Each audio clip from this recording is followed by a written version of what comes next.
오늘 이 시편은 1절에서 3절까지가 끝입니다. 그래서 이 시편은 매우 짧은 시 중에 하나입니다. 그런데 이 시의 내용을 보면은 이 시의 내용의 가장 큰 주제는 하나님에 대한 신뢰입니다. 하나님을 믿고 있는 시입니다. 시편에는 하나님을 향한 신뢰의 시가 나오는데 신뢰의 그 어떤 부분도 첨가하지 않고 순도 100%의 신뢰만 선언한 시편이 바로 오늘 이 말씀입니다. 이 시편은 특별한 때에 쓰여졌습니다. 언제 사용되었냐 하면 성전을 향해 올라갈 때마다 불렀던 노래입니다. 내용도 내용이지만 특별한 때에 불려졌다라는 것은 이 시에 특별한 이름을 부여하게 됩니다. 이 시의 특징을 한데 모아서 이렇게 표현합니다. 간결함의 보석입니다. 지금 이 시간 여러분과 함께 나누고자 하는 이 말씀, 간결함의 보석의 말씀을 함께 나눌 때에 하나님께서 주시는 보석과 같은 은혜를 깨닫는 시간이 되시기 바랍니다. 첫 번째로 하나님을 신뢰하는 자에게는 하나님을 온전히 의지하는 삶을 살아가게 합니다. 다윗은 오늘 말씀을 통해 이렇게 고백합니다. 내 마음이 교만하지 아니하며 오만하지 아니하다라고 고백합니다. 이 말은 시간이 지나서 저절로 나오는 말이 아닙니다. 그저 나이가 들어간다고 해서 저절로 나오는 말이 아니라 그의 삶 속에서 치열하게 하나님을 믿으며 살아갈 때에 마지막에 나올 수 있는 순간과 같은 말이 바로 이 말씀입니다. 다윗의 인생을 돌아보면 사울의 시기로 인해서 또 사울의 박해로 인해서 오랫동안 쫓겨다니면서 살았습니다. 고난을 받으며 살았습니다. 그 가운데에서도 인간의 교만과 오만이 얼마나 헛된 것인지를 깨닫게 됩니다. 우리는 젊었을 때에는 용기가 필요하다라고 합니다. 그렇게 용기를 가지고 살아가다가 시간이 지나다 보면 나에게 필요한 것은 바로 신념이겠거니 생각하며 살아갑니다. 그렇게 신념을 가지고 살아가다 보면 어느 순간 우리에게 지혜가 필요하다라고 생각하며 나아갑니다. 젊었을 때 우리가 용기를 다해 살아가다 보면은 결국 얻게 되는 깨달음은 내가 가지고 있는 이 용기로 모든 것을 다 할 수 있겠다 생각했던 그 용기 있는 삶이 사실 용기 있는 삶이 아니다라는 것을 깨닫게 됩니다. 내가 내 힘으로 모든 것을 다 하는 것 같아 보이지만 사실 결국 나는 아무것도 아니었습니다라는 고백이 바로 이와 같습니다. 다윗의 고백만 그렇겠습니까? 우리의 인생도 내가 계획한 대로 그대로 잘 되면 얼마나 좋겠습니까? 그런데 그렇지 않을 때가 참 많습니다. 어떤 때는 갑자기 몸이 아프기도 하고 어떤 때는 예상치 못한 일들이 일어나곤 합니다. 사고를 만날 때도 있습니다. 그때마다 우리는 낙담하거나 좌절하곤 합니다. 때로는 슬퍼하곤 합니다. 그럼에도 불구하고 하나님을 신뢰하는 자들에게는 하나님께서 그 일을 통해 이루어 주시는 놀라운 일들을 경험하게 하여 주십니다. 그리스도인의 삶을 돌아보게 되면 눈으로 보이는 원인과 또 이 원인으로 인해서 도출되는 결과를 통해서 설명할 수 있는 일들이 별로 없음을 알게 됩니다. 하나님께서 이루어 주시는 그 약속과 섭리를 깨닫게 된다는 것입니다. 그러면 우리 다윗의 이야기를 마저 한번 살펴보겠습니다. 다윗이 왕이 될 수 있었던 이유는 무엇이겠습니까? 다윗이 힘이 세서 아닙니다. 다윗이 용맹하여서 그런 것이 아니었습니다. 다윗은 용기 있는 사람이라고 하기보다는 다윗에 대해 가장 잘 표현한 것은 하나님을 신뢰하는 사람입니다. 하나님을 온전히 믿었기 때문에 그 어떤 상황에도 두렵지 않았다라는 것입니다. 이것을 가장 잘 나타나고 많은 사람들 앞에서 보여주었던 사건이 있습니다. 많은 사람들 앞에서 인생의 출사표를 던진다라고 하는 그때 다윗의 인생에 출사표를 던졌던 그때에, 하나님의 역사 가운데 기록되는 그때에 다윗의 외침은 이와 같습니다. 이때는 바로 골리앗과의 싸움의 장면이었습니다. 그때 다윗은 두 번의 신앙 고백을 합니다. 첫 번째 신앙 고백은 이스라엘 백성들을 향해서 외쳤던 외침입니다. 당시 이스라엘 백성들은 하나님을 온전히 신뢰하지 못했습니다. 블레셋의 골리앗 장수를 볼 때마다 두려워하였습니다. 우리 중에 골리앗을 이길 수 있는 사람이 아무도 없구나 생각하며 좌절하고 있었습니다. 그때 다윗이 손을 들고 나섭니다. 그리고 그가 외칩니다. 내가 아버지 양을 칠 때에 사자와 양을 지키는데 도와주셨던 하나님을 의지하여 나아간다라고 고백합니다. 다윗의 두 번째 고백은 이제 골리앗과 싸울 때에 외치는 외침 가운데 있습니다. 블레셋 장수 골리앗 앞에서 다윗은 이렇게 외칩니다. 만군의 여호와의 이름으로 내가 전쟁에 섰다라고 고백합니다.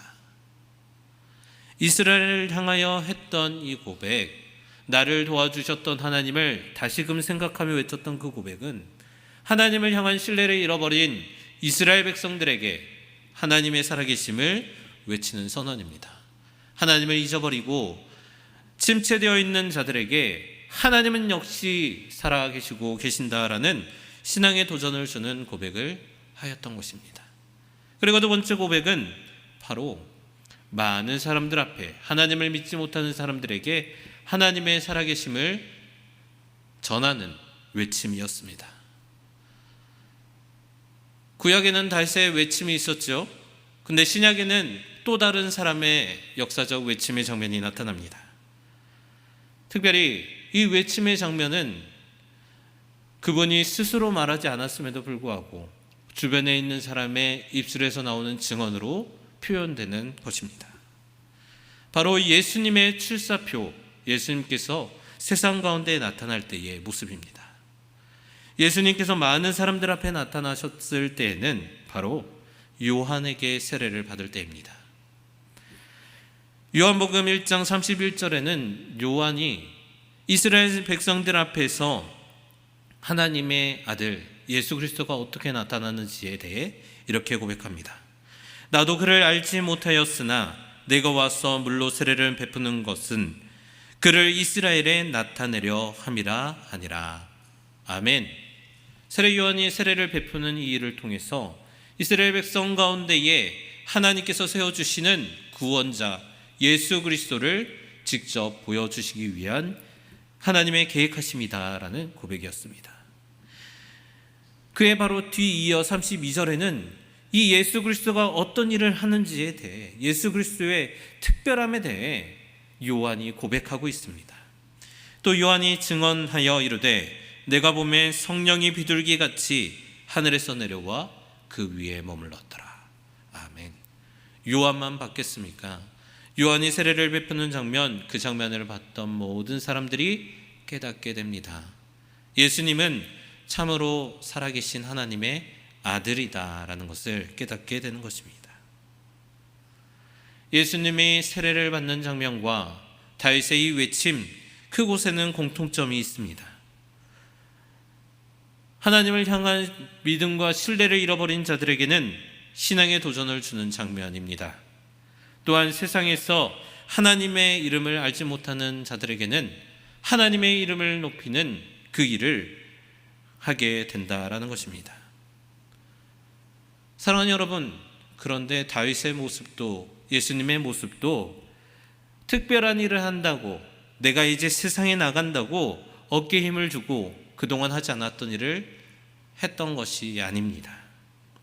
출사표를 던지는 다윗의 모습은 그동안 자기가 해왔던 일상의 삶의 모습을 고백합니다.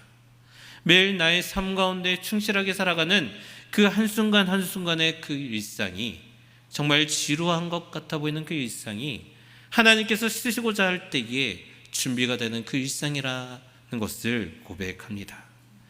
예수님은 어떻습니까? 이스라엘 백성들이 이제 신앙을 돌이키겠다 생각하며 받았던 그 세례가 예수 그리스도를 드러나는, 예수 그리스도가 이제 나타나는 그런 시간이 되고, 또한 예수 그리스도로 인해 수많은 사람들이 주님께로 돌아오는 역사의 시작이 되게 됩니다. 그리고 우리는 그리스도인이 되기 위해서 세례를 받게 됩니다. 그리고 그 세례에 합당한 삶을 살아가게 되는 것입니다. 사랑하는 여러분, 오늘 이 말씀 우리에게 이렇게 고백합니다. 우리의 일상의 삶 가운데에 하나님께서 허락하신 대로 충실히 살아가라 라고 이야기합니다. 우리가 충실히 살아가는 그 모습을 통하여서 하나님께서는 수많은 사람들에게 도전을 주게 됩니다.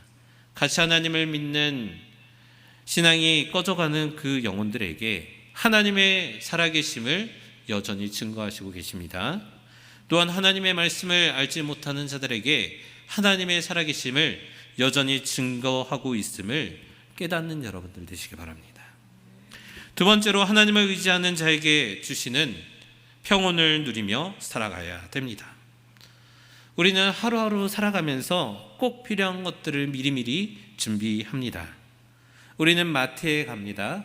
마트에 가서 무엇을 사십니까? 미리 살 것을 생각하고 꼭 필요한 것들만 삽니다. 만약 그렇지 않으면은 잡다한 것들만 실컷 사다가 오게 됩니다. 자, 그런데 만약에 여러분 정육점에 갔는데 그곳에서 생선을 찾는 사람이 있겠습니까? 없겠죠? 그러면은 더 어려운 질문입니다. 채소 가게에 가서 달걀을 찾는 사람이 혹시 있으십니까? 없습니다. 오늘 우리가 읽은 이 시편은 성전을 향해 올라갈 때 불렀던 노래라고 합니다. 성전을 향해 가면서 이 노래를 불렀다라는 것은 성전을 향해 가면서 이 성전에서 내가 꼭 필요한 것을 찾겠다라는 결단, 그 결단이라는 것입니다. 앞으로 내가 성전에 가서 무엇을 찾을까? 앞으로 내가 예배드리러 와서 무엇을 가지고 돌아가야 될까? 생각하며 이 시편의 모든 내용을 읊으며 노래하며 갔다는 겁니다. 사랑하는 여러분, 성전에서 얻을 수 있는 것이 무엇입니까? 다윗은 오늘 말씀을 통해 이렇게 고백합니다. 내 영혼이 고요하고 평온하다. 젖된 아이가 어머니의 품에 있듯이 내 영혼이 그러하다라고 고백합니다. 자, 다시 한번 묻겠습니다. 성전에서 무엇을 얻을 수 있겠습니까? 고요하고 평온한 마음을 얻을 수 있습니다. 여기서 고요하다라고 하는 것은 높낮이가 없다라는 겁니다. 그리고 평온하다라고 하는 것은 좌우로 흔들리는 게 없다는 것입니다. 우리가 인생을 살아가다 보면은 우리의 인생을 우여곡절이 많다라고 합니다. 굽이굽이 지는 우여곡절. 또한 우리의 마음, 우리의 감정을 보면 하루하루 널뛰는 우리의 감정을 나도 모르게 마주할 때가 있습니다. 고난을 만나거나 나의 감정을 주체하지 못하는 그런 여러 상황들이 참 많은 우리 인생 가운데에서 하나님께 나오는 자들이 성전에서 예배드리는 자리에서 찾을 수 있는 것은 하나님께서 주시는 평안한 마음입니다. 예배는 하나님 앞에 우리의 겸손을 표현하는 시간입니다. 세상의 걱정은 이제 잠깐 일시정지를 하고 우리의 마음을 흔들어 놓는 그런 것들은 잠시 일시정지를 하고 예배를 드리는 순간만큼은 하나님께서 주시는 가장 따뜻한 품을 경험하시는 여러분들 되시기 바랍니다. 젖된 아이가 어머니의 품에서 있는 것처럼 하나님께서는 우리의 필요를 채워주시겠다 약속하여 주십니다. 그리고 어머니가 자녀를 지켜주는 것처럼 어떤 어려운 상황 가운데도 우리를 지켜주시겠다 하시는 하나님의 약속, 그 약속을 온전히 믿으며 나아가시는 여러분들 되시기 바랍니다. 성경은 땅 끝까지 멀리 흩어졌던 사람들이 하나님을 온전히 믿으며 살아갈 때에 하나님의 때가 되면 그들을 다시 불러 모아 주신다 약속하여 주십니다. 선지자들을 통해서 끊임없이 약속하여 주십니다. 이것은 바로 하나님께서 주시는 평온이 바로 하나님의 품 안에 있음을 생각하게 합니다. 세상 끝에 내몰려서 나의 삶이 척박한 삶을 살아갈 때에도 나의 감정이 정말 기쁨과 절망과 슬픔과 우울과 여러 가지의 감정이 널뛰는 상황 가운데에도 하나님께서는 언제나 우리를 생각하여 주시고 보호하여 주신다, 약속하여 주십니다. 그러니 사랑하는 여러분, 오늘 이 시편의 말씀을 생각하며 이 자리에 나오며 또 집으로 돌아가는 가운데에 주님께서 주시는 평온한 마음을 품고 가시는 여러분들 되시기 바랍니다. 성전을 향해 발걸음 옮기는 순례자들의 발걸음은 바로 하나님께서 주시는 평온함을 찾았던 삶입니다. 오늘 예배를 드리는 우리 마음 가운데에 하나님께서 주시는 평온한 삶을 누리시는 여러분들 되시기 바랍니다. 세 번째로 하나님을 온전히 의지하는 그 신뢰는 지금부터 영원까지 함께 하시는 하나님을 고백하는 것입니다. 여기서 영원이라는 단어가 특별합니다. 이 단어는 지금부터 미래까지 하나님께서 함께 해주시겠다라는 약속이 아닙니다. 영원이라고 하는 이 단어는 우리가 태어나기 전에 하나님께서 이 세상을 만드는 그 모든 순간, 그 순간순간에, 그러니 우리의 과거도, 우리의 현재도, 우리의 미래에도 하나님께서는 여전히 함께하여 주신다라고 약속하여 주십니다. 이스라엘아, 지금부터 영원까지 여호와를 바랄지어다라는 것은 주님 앞에 희망을 두며 살아가라라는 것입니다.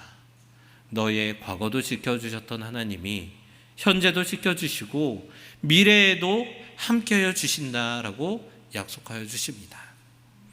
그러니 하나님께서 주시는 이 지혜는, 하나님께서 주시는 이 은혜는 인간의 계산을 뛰어넘습니다. 우리 삶 가운데에 하나님의 이 영원한 은혜를 누릴 수 있는 것이 무엇이겠습니까? 하나님께서 만들어 놓으신 자연, 그 자연에 신묘막측한 모든 일들이라고 할 수 있습니다. 또한 하나님께서 준비해 놓으신 이 놀라운 일들 어디서 경험할 수 있겠습니까? 내가 어려운 상황 가운데에 나와 함께 기도하고 나와 함께 동력하는 자들을 만날 때 우리는 그 놀라운 일들을 경험하곤 합니다. 이 시대 가운데에 하나님께서 주신 지혜를 마음속에 품었던, 지금은 돌아가셨지만 그 사람의 이야기를 하나 소개하고자 합니다. 이 사람은 건축자입니다. 근데 숫자로 미리 어떤 건물을 지으려고 계산한 것이 아니라 하나님께서 주시는 지혜를 가지고 건물을 지었던 사람입니다. 그래서 건축하는 사람들에게는 이 사람을 이다나라고 부르기도 합니다. 이 사람의 이름은 바로 가우디입니다. 스페인의 바르셀로나에서 여러 건축을 했던 사람인데, 이 사람이 성가족 성당 첫 삽을 뜰 때에 마음속으로 이런 다짐을 했다고 합니다. 하나님 앞에 구별되게 이 건축물을 드리겠다. 스페인은 우리가 드리는 우리의 교회처럼 교회가 없기 때문에 하나님께 예배드리는 이 귀한 장소를, 예배당, 성당, 이곳을 만들기로 결단합니다. 이 사람의 결단은 총 두 가지입니다. 첫 번째 결단은 하나님이 만든 자연보다 이 건물은 조금 작게 만들겠다라는 다짐이었습니다. 이 건물은 바르셀로나에 있는데 그곳에 가장 높은 데 있는 하나님의 구조물, 그것은 바로 몬주익 언덕입니다. 그거보다 조금 못한 높이로 이 건물을 지었습니다. 그렇다면 크기가 어느 정도 되겠습니까? 크기는 172.5m라고 합니다. 여러분, 172.5m 무엇과 조금 비교할 수 있겠습니까? 우리 주변에서 가장 높은 건물이라 말하고 있는 제주 드림타워 있습니다. 여러분, 제주 드림타워 아래에서 위를 쳐다보신 적 있으십니까? 저만 있는 건 아니죠? 이 제주 드림타워보다 3.5m 더 높습니다. 더 작은 게 아니라 더 하늘로 뻗어 있습니다. 자, 이렇게 172.5m 이렇게 짓기 위해서, 드림타워를 짓기 위해서는 사람들이 얼마나 많은 계산을 했겠습니까? 그 안에 지진이 일어나면 그 지진을 막을 수 있는 여러 가지 방지도 하고, 또 유리창도 깨지지 않도록 방비도 하고, 돌이 떨어지지 않도록 방비도 하고, 또 위가 너무 무거우면은 무너져 내릴 수도 있으니 무너져 내리지 않기 위해서 끊임없이 고민하고 이 건물을 만듭니다. 건물을 지으려면은 건물이 어느 정도 하중을 버티는지 여러 계산들이 있지만, 가우디는 이 성당을 지을 때에, 하나님께 예배드리는 이곳을 지을 때에 계산이 아니라 그림과 같은 방법으로 구조물을 만들었다라고 합니다. 사진을 한번 보여주시기 바랍니다. 여기에서 천장에 줄을 늘어뜨리고 있는 것이 가우디가 만든 성당의 모형입니다. 자, 줄을 양 끝에다가 매달고 그 가운데에 줄을 달아 놔둡니다. 그러면 저절로 이 선은 곡선을 만들게 됩니다. 이 곡선이 만들어낸 것은 어느 위치에 어느 장소에 있든지 간에 중력이 똑같게 작용한다라는 놀라운 사실을 발견하게 됩니다. 이 아치 모형을, 이 곡선의 모형을 현수선이라고 합니다. 그런데 이 현수선의 모습이 하나만 있는 것이 아니라 모든 곳에 곳곳에 있습니다. 당시 성당이라는 것을 건축할 때에는 이 동그랗게 되는 부분을 만들기 위해서 옆에서 지지할 수 있도록 직선으로, 또 밑에서 받쳐주고 위에서 지지해주고 옆에서 붙잡아주는 여러 구조물이 필요합니다. 하지만 가우디가 만든 이 예배당은 바로 옆에서 지지해주고 아래서 받쳐주고 하는 모든 것들이 없습니다. 그저 하나님께서 만들어주신 곡선으로 이 건물을 지었습니다. 여기에서 가우디가 했던 두 번째 결단이 나옵니다. 첫 번째 결단은 하나님께서 만든 자연보다 더 큰 건물을 짓지 않겠다라는 결단과, 두 번째 결단은 하나님의 지혜로 이 건물을 짓겠다라는 결단입니다. 아까 전에 그 현수선의 그 모습을 뒤집어 보면 가우디가 만든 예배당의 모습, 그 모습과 똑같다라고 하고 있습니다. 이 모양을 기반으로 현재도 그 곳을 짓고 있습니다. 무려 143년 동안 계속해서 공사를 하고 있습니다. 계속해서 건물을 짓는 그 공사를 하고 있다면 무거운 것들이 떨어지기도 하고 또 지지하는 것들이 흔들리기도 하기 때문에 건물에 균열이 가곤 합니다. 그러나 이 가우디가 계획하였던 이 건축물에는 균열이 생기지 않습니다. 지진이 일어나도 잘 버틸 수 있는 아치 모양의 모습을 갖게 됩니다. 이 아치를 로마 시대 때 만들었던 수도교 그곳에도 사용하곤 합니다. 가우디는 이렇게 하나님께서 주시는 지혜를 가지고 이 건축물을 만들었습니다. 그리고 이 건축물을 통하여서 하나님의 살아계심을, 하나님의 놀라우신 지혜를 많은 사람들에게 전하고 있습니다. 이 건물을 보기 위해서 세계 각지에 있는 수많은 사람들이 여전히 모이고 있습니다. 그리고 그곳에서 하나님께서 만들어 놓으신 놀라운 섭리를 발견하고 있습니다. 사랑하는 여러분, 우리의 삶도 이와 같습니다. 하나님께서 주시는 그 지혜 가운데 살아간다면 인간의 지식보다, 인간의 지혜보다 더 든든하게 서갈 수 있음을 날마다 바라보며 나아가시는 여러분들 되시기 바랍니다. 우리가 있는 이 성경의 말씀은 단순히 지식을 위한 책이 아닙니다. 상식을 위한 책이 아닙니다. 그 안에 역사하시고 계시는 하나님을 발견하고 지금 내 삶 가운데에도 그 하나님이 여전히 역사해 주심을 기대하는 것입니다. 우리가 교회에서 교제하는 이유는 무엇입니까? 서로 안에 계시는 하나님의 모습, 예수 그리스도를 닮은 자의 모습을 깨닫고 우리도 본받기 위해서입니다. 우리가 기도하는 이유는 무엇입니까? 내가 기도하는 족족 이루어지기 때문이 아니라 내 힘과 지식보다 더 크고 놀라우신 하나님을 온전히 의지하며 살겠다라는 믿음의 고백 가운데 있습니다. 그러니 우리의 기도는 주를 온전히 신뢰하는 것에서부터 출발합니다.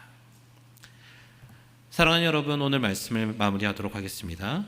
시편 131편은 간결하지만 우리 신앙의 본질을 보여줍니다. 첫 번째로 교만과 오만을 버리고 하나님을 의지하는 삶을 사시는 여러분들 되시기 바랍니다. 우리의 일상의 삶을 통하여서 하나님의 살아계심을 선포하며 또한 우리의 주변에 하나님을 향한 사랑이 부족한 그 영혼들에게 도전을 주며 나아가신 여러분들 되시기 바랍니다.